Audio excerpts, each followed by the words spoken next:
Shalom jemaat Tuhan, khususnya sidang jemaat GSJ Bukit Sion Mangsang. Kembali kita akan mendengarkan kebenaran firman Tuhan dalam momen Paskah, momen di mana kita merasakan sukacita yang luar biasa, momen di mana kita merayakan kemerdekaan kita karena Yesus telah bangkit mengalahkan maut. Nah, Bapak Ibu Saudara sekalian, sebelum kita lebih lanjut masuk dalam penggalian kebenaran akan firman Tuhan, alangkah baiknya terlebih dahulu kita akan memulai firman Tuhan ini di dalam doa. Mari kita bersatu dalam doa. Allah Bapa kami yang baik, kami mengucap syukur buat kasih Tuhan yang begitu luar biasa dalam kehidupan kami. Terima kasih jika Engkau Allah yang telah mati bagi kami, namun pada hari yang ketiga Engkau Allah yang telah bangkit mengalahkan maut. Itu sebabnya kami adalah umat-umat yang bersuka cita, umat-umat yang telah dimerdekakan oleh darah Kristus. Untuk itu Tuhan Yesus, kami dalam momen Paskah ini hendak mendengarkan kebenaran firman Tuhan. Engkau Allah yang bekerja melalui kebenaran firman Tuhan ini mendewasakan kami, membangkitkan iman kami melalui kebenaran firman Tuhan yang akan kami dengarkan. Dalam nama Tuhan Yesus Kristus, kami siap mendengarkan kebenaran firman Tuhan. Amin. Bapak Ibu Saudara sekalian yang terkasih dalam nama Tuhan Yesus Kristus, pada kesempatan yang baik ini saya akan membawakan suatu kebenaran firman Tuhan dengan judul Perempuan dan Naga.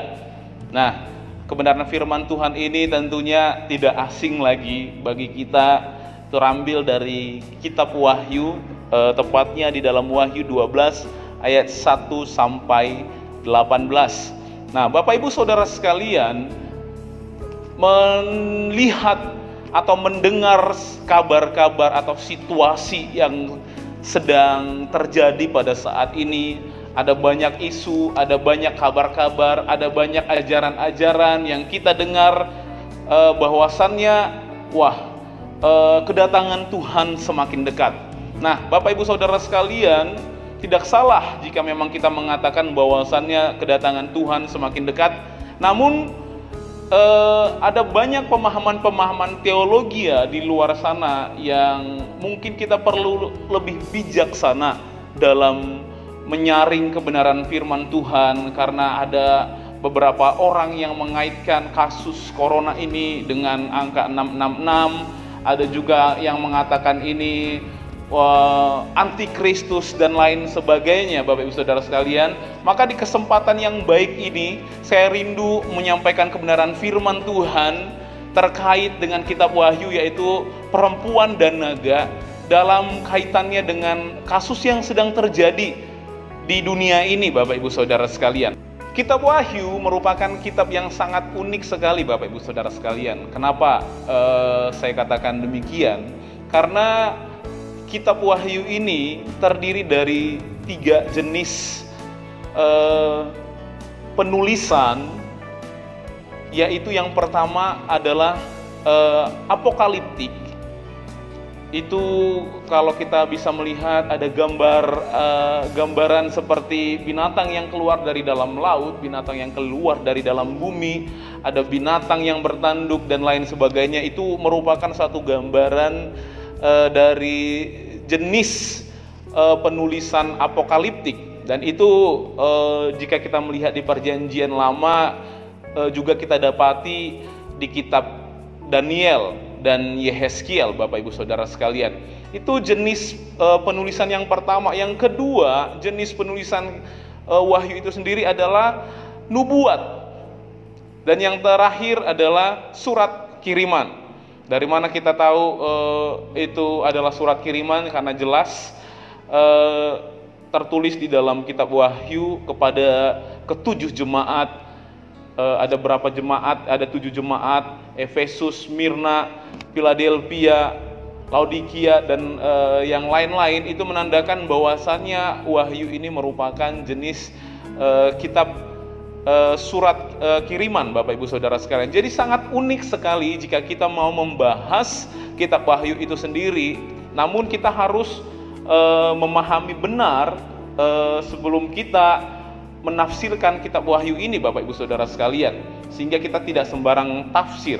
Nah, pada sebagian orang ketika membaca kitab Wahyu ini, ada beberapa orang yang justru mengalami ketakutan ketika membacanya.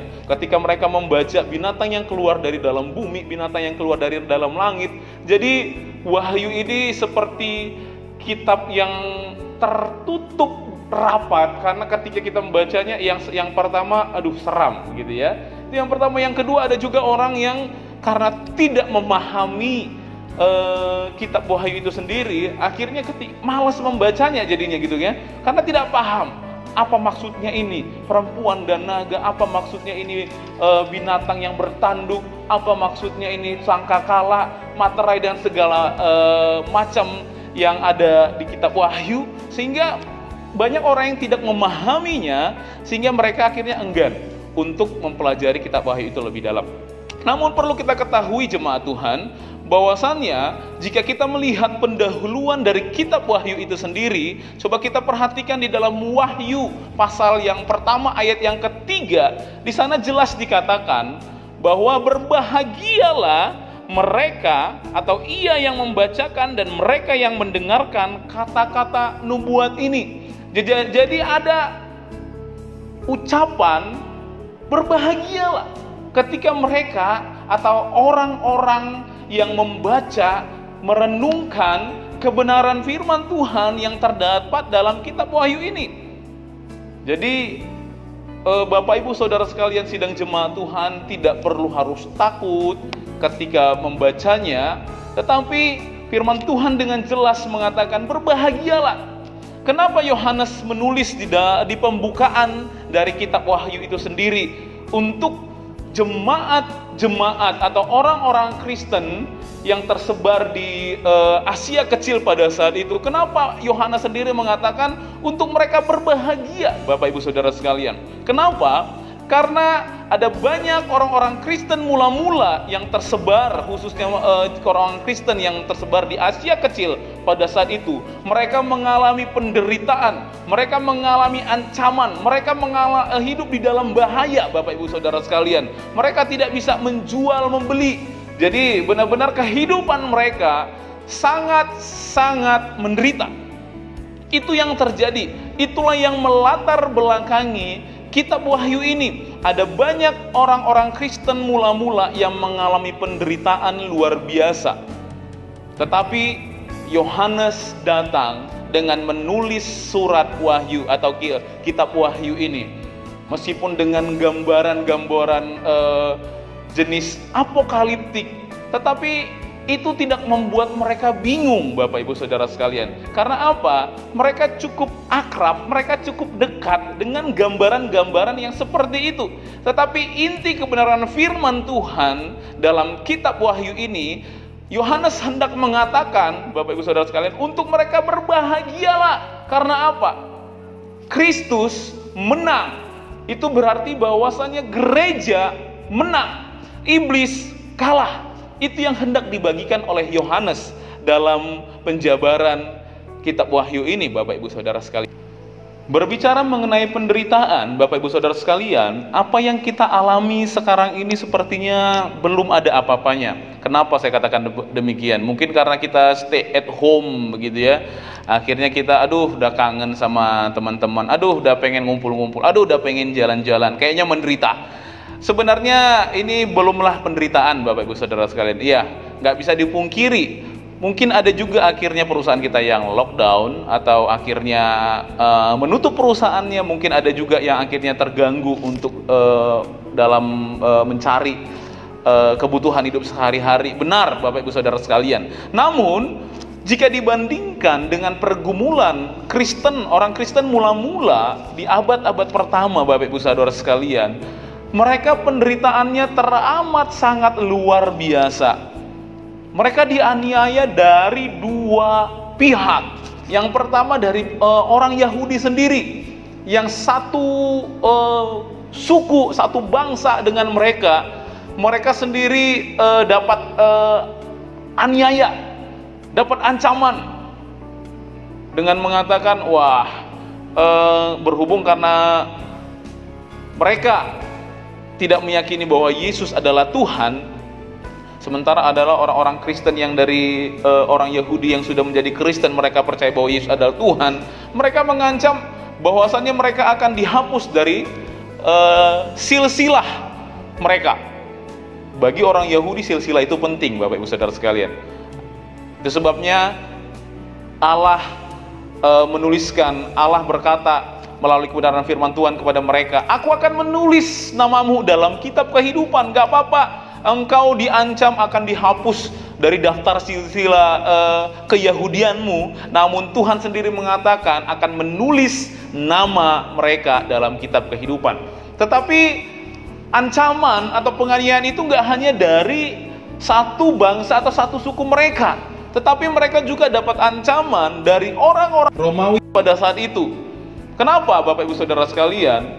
Pada saat itu orang-orang Kristen juga diminta untuk menyembah kaisar. Ada banyak kaisar yang ada di Roma pada saat itu yang silih berganti, tetapi banyak sekali kaisar tersebut yang hendak disembah, pengen disembah, Bapak Ibu Saudara sekalian. Dan orang-orang Kristen juga diminta untuk menyembah pada kaisar. Ini satu ancaman, jika mereka tidak menyembah kaisar, mereka akan ditolak dari kota. Mereka nggak boleh menjual, nggak boleh membeli, ya mereka akhirnya kelaparan. Bisa bayangkan Bapak Ibu Saudara sekalian, jika kita hidup dalam situasi yang seperti itu adalah gambaran antikris, itu adalah gambaran nabi-nabi palsu pada masa abad-abad pertama Kristen mula-mula. Mereka mengalami semua itu. Jadi belum seberapa apa yang kita rasakan sekarang ini, Bapak Ibu Saudara sekalian. Meskipun antikristus itu tidak tinggal diam, nabi-nabi palsu itu juga tidak tinggal diam.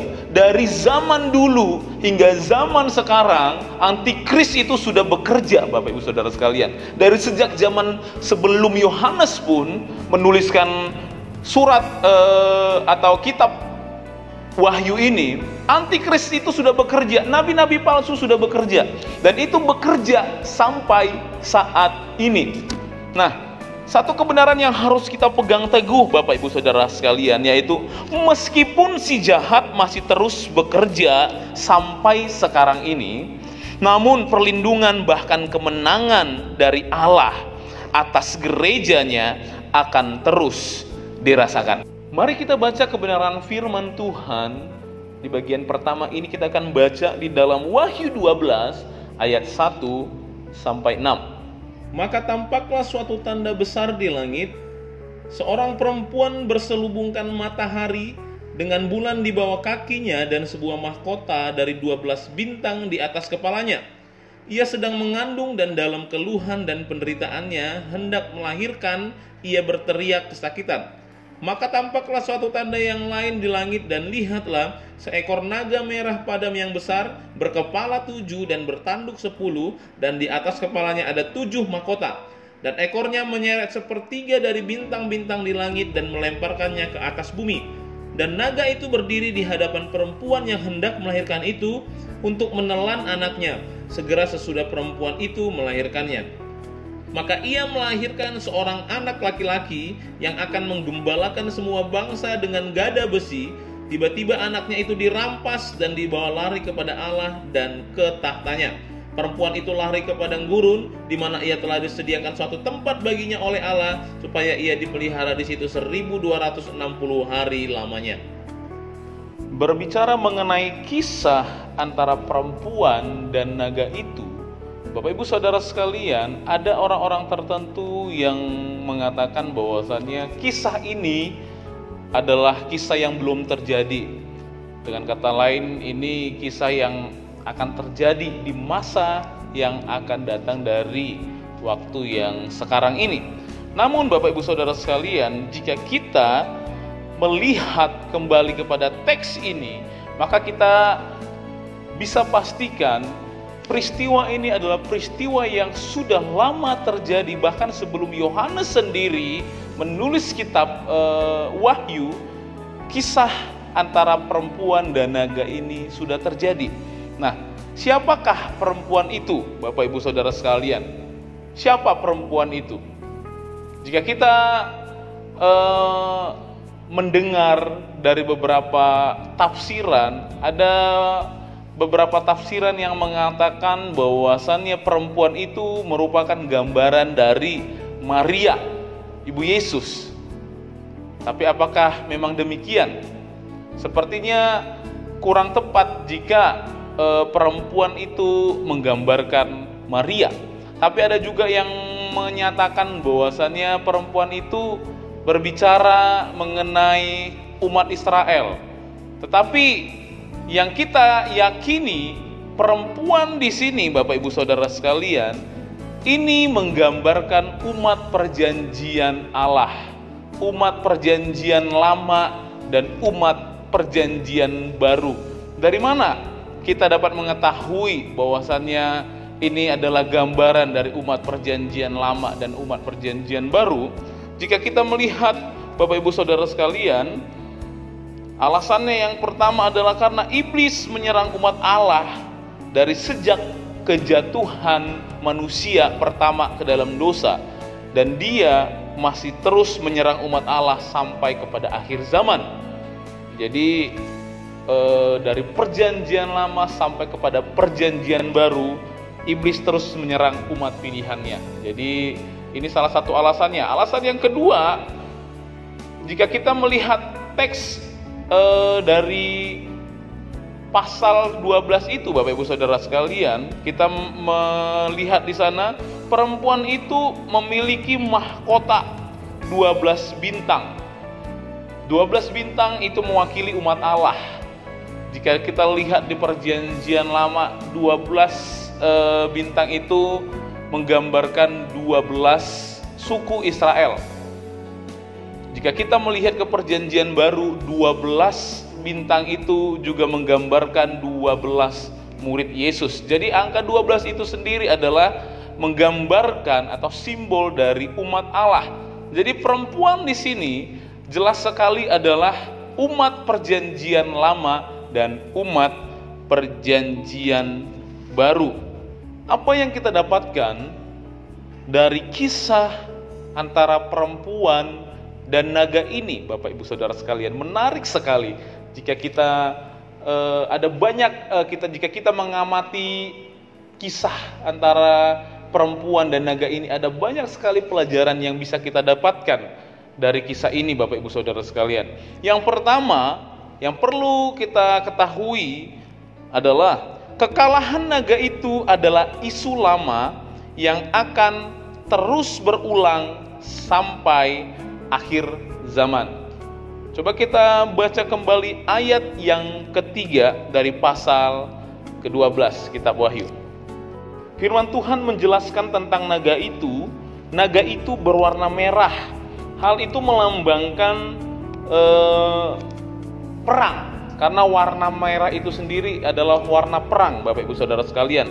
Dan perlu kita perhatikan, binatang itu dilukiskan memiliki kepala 7, bertanduk 10, dan memiliki 7 mahkota di atas kepalanya.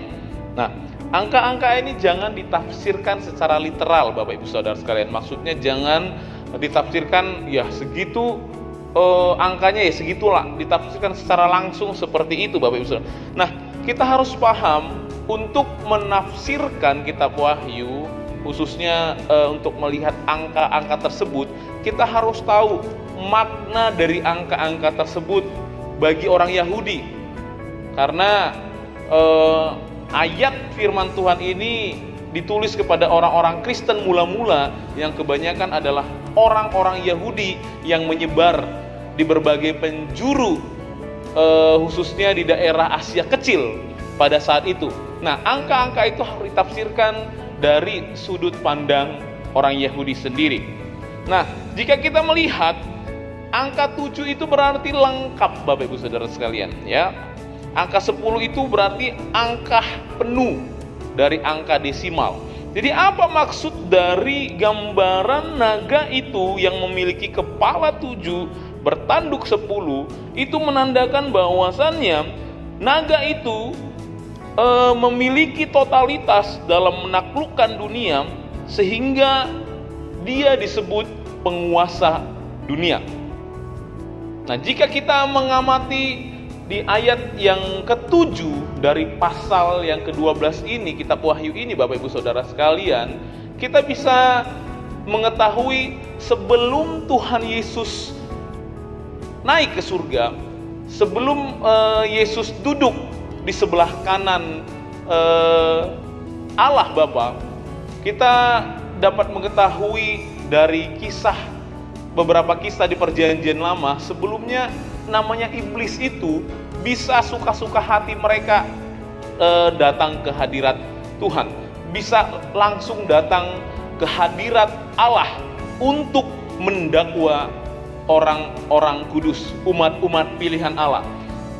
Kita bisa melihat kisah ini seperti kisah Ayub, Bapak Ibu Saudara sekalian. Di Ayub yang pertama, di pasal yang ke-6, kita bisa baca bersama-sama. Di sana dikatakan, pada suatu hari datanglah anak-anak Allah menghadap Tuhan, dan di antara mereka datanglah juga iblis. Selanjutnya, Zakaria 3 ayat yang pertama, kemudian ia memperlihatkan kepadaku imam besar Yosua berdiri di hadapan malaikat Tuhan, sedang iblis berdiri di sebelah kanannya untuk mendakwa dia. Namun saat Tuhan Yesus telah menyelesaikan tugasnya selama dia ada di bumi ini dan dia naik ke surga, inilah kabar sukacita yang memberikan kita pengharapan yang luar biasa untuk tetap hidup di dalam Tuhan. Kenapa Bapak Ibu Saudara sekalian? Ketika Yesus sudah naik, iblis tidak lagi bisa suka-suka mereka untuk datang ke hadirat Allah untuk mendakwa orang-orang pilihan Allah. Ada Yesus yang duduk di sebelah kanan Allah Bapa untuk menjadi pembela kita. Makanya jika kita mengingat kembali kebenaran firman Tuhan di dalam minggu-minggu sebelumnya yang mengatakan, siapakah yang dapat menjauhkan kita dari kasih Kristus? Tidak ada, Bapak Ibu Saudara sekalian. Kenapa? Dia yang menjadi pembela bagi kita. Bahkan iblis sekalipun yang dulunya tugasnya memang mendakwa setiap orang-orang pilihan Allah, dia sendiri akhirnya tidak memiliki kuasa untuk mendakwa orang-orang pilihan Allah. Bukankah ini suatu kabar sukacita bagi kita semua dalam merayakan momen Paskah ini, di mana kita tahu Yesus telah bangkit dari maut, menandakan kuasa maut telah dikalahkan. Dosa merupakan penghalang utama antara kita dengan Allah. Maut saja telah dikalahkan, Bapak Ibu Saudara sekalian, apalagi hal-hal yang lainnya. Tidak ada yang dapat memisahkan kita dari kasih Allah. Bahkan Allah sendiri Yesus sendiri maksud saya, telah menjadi pembela bagi kita orang-orang percaya. Wow, ini sukacita yang luar biasa. Dari sini kita bisa ketahui, meskipun si jahat masih terus bekerja hingga pada detik ini Bapak Ibu Saudara sekalian, tetapi kabar sukacitanya bagi setiap kita orang-orang percaya adalah bahwasannya perlindungan Tuhan, kemenangan yang daripada Tuhan atas gerejanya, atas umat-umatnya terus tetap bisa dirasakan oleh umat-umat pilihan Allah, terus dapat dirasakan oleh gerejanya atau orang-orang pilihan Allah. Pelajaran berikutnya yang bisa kita dapatkan dari kisah antara perempuan dan ular naga ini adalah iblis dilemparkan ke bumi, menandakan iblis kalah. Namun tidak dapat dipungkiri bahwa jemaat di bumi harus menanggung amarahnya. Mari kita baca kebenaran firman Tuhan di dalam Wahyu 12 ayat 13 sampai 14 dan ayat yang ke-17. Dan ketika naga itu sadar bahwa ia telah dilemparkan di atas bumi, ia memburu perempuan yang melahirkan anak laki-laki itu. Kepada perempuan itu diberikan kedua sayap dari burung nasar yang besar, supaya ia terbang ke tempatnya di padang gurun, di mana ia dipelihara jauh dari tempat ular itu selama 1 masa dan 2 masa dan setengah masa. Ayat yang ke-17, maka marahlah naga itu kepada perempuan itu, lalu pergi memerangi keturunannya yang lain yang menuruti hukum Allah dan memiliki kesaksian Yesus. Bapak Ibu Saudara sekalian, yang namanya peperangan, kalau kita mengingat perjuangan para pahlawan-pahlawan Indonesia baik itu di setiap daerah, baik itu pahlawan nasional, peperangan terjadi, perlawanan terjadi. Memang akhirnya Indonesia mendapatkan kemerdekaan itu, meraih kemenangan itu. Tapi Bapak Ibu Saudara sekalian, tidak dapat dipungkiri, ternyata yang namanya peperangan itu tetap memberikan dampak kepada orang-orang yang ada di sekitarnya. Nah, demikian juga ketika peperangan melawan si jahat itu Bapak Ibu Saudara sekalian, memang kita telah menerima kemenangan yang pasti oleh Tuhan. Kenapa? Kristus mengatakan di Ibrani 10 ayat 10, kita ini adalah orang-orang yang telah dikuduskan satu kali untuk selama-lamanya Bapak Ibu Saudara sekalian. Jadi kita telah merasakan kemenangan itu untuk selama-lamanya ketika kita tetap percaya dan memegang teguh iman percaya kita kepada Tuhan. Kita adalah orang-orang yang telah dimerdekakan sampai selama-lamanya. Jaminan hidup kekal itu telah diberikan kepada kita Bapak Ibu Saudara sekalian. Namun tidak dapat dipungkiri bahwasannya peperangan itu tetap memberikan dampak. Ada amarah dari si jahat yang akhirnya memberikan dampak kepada setiap orang-orang percaya. Tapi apakah akhirnya kita kalah?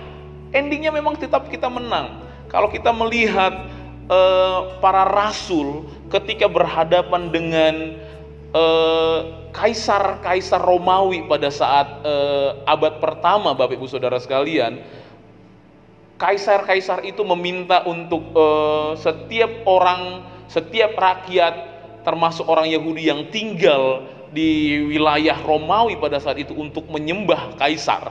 Ini merupakan satu tantangan besar bagi orang-orang pilihan Allah. Begitu juga para rasul yang hidup pada zaman itu Bapak Ibu Saudara sekalian. Ada tantangan yang dirasakan. Meskipun para rasul itu mati, Petrus mati disalib dengan salib yang terbalik. Meskipun Paulus mati, tetapi Bapak Ibu Saudara sekalian, kematian mereka bukan berarti kekalahan. Mereka justru menang. Mereka mati syahid. Mereka tetap setia membela iman percaya mereka. Itu bukan suatu kekalahan. Meskipun ada dampak, ada bahaya, ada ancaman, ada peperangan, ada penderitaan Bapak Ibu Saudara sekalian. Tetapi meskipun mereka mati, tetapi mereka lebih dekat kepada Tuhan. Makanya firman Tuhan mengatakan, apa yang dapat menjauhkan aku dari kasih Kristus?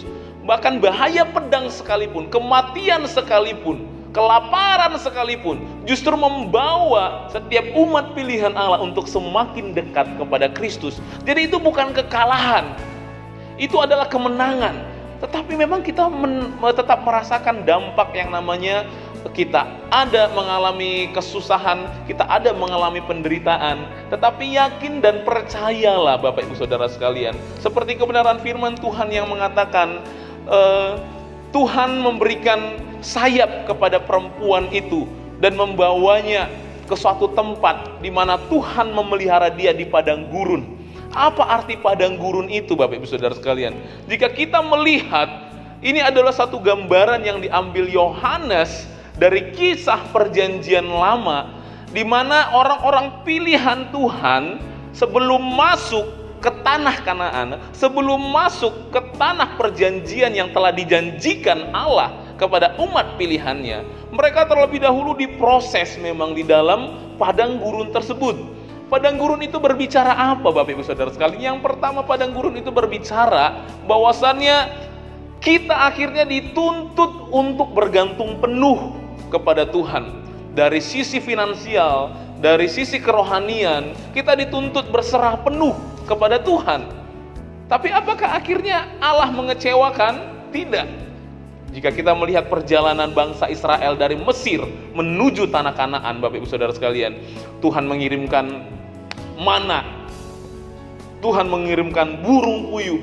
Itu adalah bukti pemeliharaan Tuhan. Kita tidak boleh bersungut-sungut seperti orang Israel. Yakin dan percaya. Memang orang-orang percaya tidak menutup kemungkinan akan mengalami yang namanya penderitaan. atau yang mengalami yang namanya pergumulan. Kita tidak terlepas dari masalah itu. Ketika kita masih ada hidup di dunia ini, kita tidak terlepas dari masalah itu. Tapi yakinlah dan percayalah, di padang gurun pun kita, itu bukti untuk kita benar-benar bergantung, berserah penuh kepada Tuhan. Tuhan tetap mencukupkan kebutuhan umatnya. Tuhan mengirimkan burung puyuh, Tuhan mengirimkan mana untuk dapat dinikmati oleh umat-umat pilihan Allah. Padang gurun itu juga berbicara mengenai apa, Bapak Ibu Saudara sekalian? Padang gurun juga berbicara mengenai tempat tinggal sementara.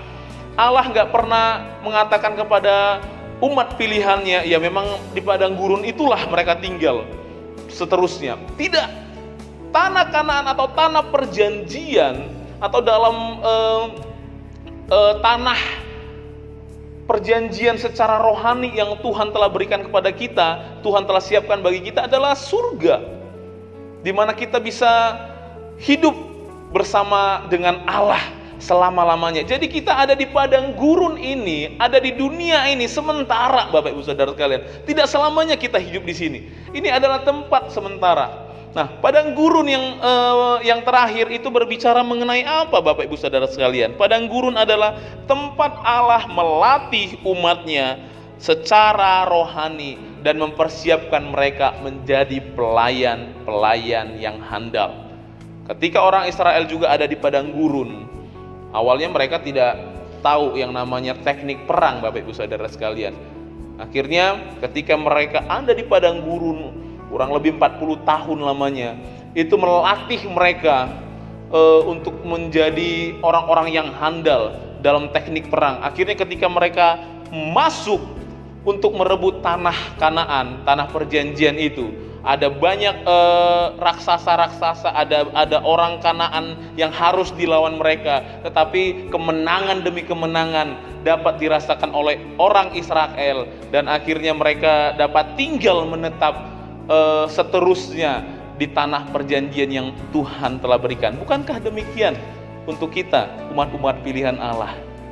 Memang iya benar, iblis telah dikalahkan, tetapi tidak menutup kemungkinan bahwasannya setiap orang percaya tetap bisa mengalami pergumulan dan penderitaan. Tetapi kabar baiknya adalah kita selalu diberikan perlindungan Tuhan, dan kemenangan yang daripada Tuhan tetap bisa kita rasakan. Pelajaran yang terakhir yang bisa kita dapatkan dari kisah perempuan dan naga ini, Bapak Ibu Saudara sekalian, yaitu bersukacitalah, karena kita adalah umat-umat yang telah dimerdekakan. Kita adalah umat-umat yang telah menang. Bersukacitalah dan naikkanlah pujian, sorak-sorak kemenangan bagi Allah kita. Coba kita baca kebenaran firman Tuhan, masih dalam Wahyu pasal yang ke-12 ayat yang 10 sampai 12. Dan aku mendengar suara yang nyaring di surga berkata, sekarang telah tiba keselamatan dan kuasa dan pemerintahan Allah kita dan kekuasaan Dia yang diurapinya, karena telah dilemparkan ke bawah pendakwa saudara-saudara kita yang mendakwa mereka siang dan malam di hadapan Allah kita. Dan mereka mengalahkan Dia oleh darah anak domba dan oleh perkataan kesaksian mereka, karena mereka tidak mengasihi nyawa mereka sampai ke dalam maut. Karena itu bersukacitalah, hai surga, dan hai kamu sekalian yang diam di dalamnya. Celakalah kamu, hai bumi dan laut, karena iblis telah turun kepadamu dalam geramnya yang dahsyat, karena ia tahu bahwa waktunya sudah singkat. Jadi hal apa lagi, Bapak Ibu Saudara sekalian, yang membuat kita akhirnya tidak bersukacita datang kepada Tuhan? Hal apa lagi yang membuat kita akhirnya menjauhkan diri daripada Tuhan? Biarlah di momen Paskah ini, lewat kemenangan yang telah dinyatakan oleh Yesus Kristus Tuhan kita, kita menjadi orang-orang yang bersukacita, orang-orang yang menyanyikan pujian kemenangan bagi Allah kita. Ingat Bapak Ibu Saudara sekalian, dari poin yang pertama sampai poin yang ketiga, apa pelajaran yang kita dapatkan? Yang pertama, bahwasannya kekalahan iblis itu merupakan isu lama yang terus-menerus terjadi sampai pada akhir zaman. Dari dulu sampai akhir zaman nanti, dia tidak akan pernah merasakan kemenangan. Yang kedua, meskipun iblis kalah, tetapi tidak menutup kemungkinan kita merasakan pergumulan atau penderitaan, tetapi yakin dan percayalah perlindungan dan kemenangan daripada Tuhan pasti akan terus menyertai kita. Dan yang terakhir, jadilah orang-orang yang bersuka cita, jadilah orang-orang yang menaikkan pujian kemenangan bagi Allah kita. Mari kita angkat satu pujian untuk menutup khotbah ini, yaitu pujian yang sangat sudah lama tetapi sangat memberkati kita, yang berkata, teks ini diambil, lagu ini Wahyu 12 ayat yang ke-10. Itu Bapak Ibu Saudara sekalian, bahwa sekarang telah tiba keselamatan dan kuasa. Mari kita angkat pujian ini bersama-sama. Sekarang telah tiba keselamatan dan kuasa, yang memberikan Allah kita kuasa dengan diurapinya, karena telah dilemparkannya pada beberapa kita. Sekarang telah tiba keselamatan dan kuasa, dan pemerintahan Allah kita kuasa yang diurapinya, karena telah dilemparkannya pada beberapa. Sama-sama katakan oleh tangan domba, oleh kesaksian kita, iblis dikalahkan, kuasanya dihancurkan oleh darah anak domba. Sekarang telah tiba keselamatan dan kuasa, dan pemerintahan Allah kita kuasanya yang diurapinya, karena telah dilemparkannya. Berikan lebih dahsyat buat Tuhan. Oleh anak domba, oleh kesaksian kita, iblis dikalahkan, kuasanya dihancurkan oleh darah anak domba. Oleh anak domba, tepuk tangan tinggi buat Tuhan. Oleh kesaksian kita, iblis dikalahkan, kuasanya dihancurkan oleh darah anak, oleh darah anak, oleh darah anak domba.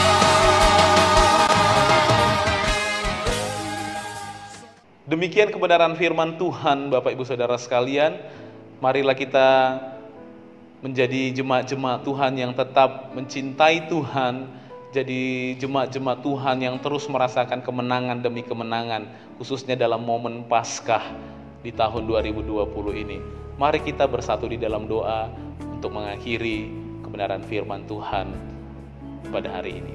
Terima kasih Tuhan Yesus yang baik, buat cinta kasih Tuhan, buat pengorbanan Tuhan. Terima kasih buat kebangkitan Tuhan, yang akhirnya Tuhan sendiri telah naik ke surga menjadi pembela bagi kami, sehingga iblis tidak lagi berkuasa untuk mendakwa kami, umat-umat pilihan-Mu. Terima kasih Tuhan Yesus yang baik, dalam momen Paskah kali ini kami dapat belajar bersama-sama dari kisah perempuan dan naga yang terdapat dalam kitab Wahyu. Terima kasih Tuhan, biarlah firman Tuhan termaterai dalam hidup kami. Kami semakin berakar, bertumbuh dan berbuah di dalam Kristus. Terima kasih Tuhan Yesus yang baik. Dalam nama Tuhan Yesus Kristus kami telah berdoa dan mengucap syukur dan mengakhiri kebenaran firman Tuhan pada hari ini. Amin.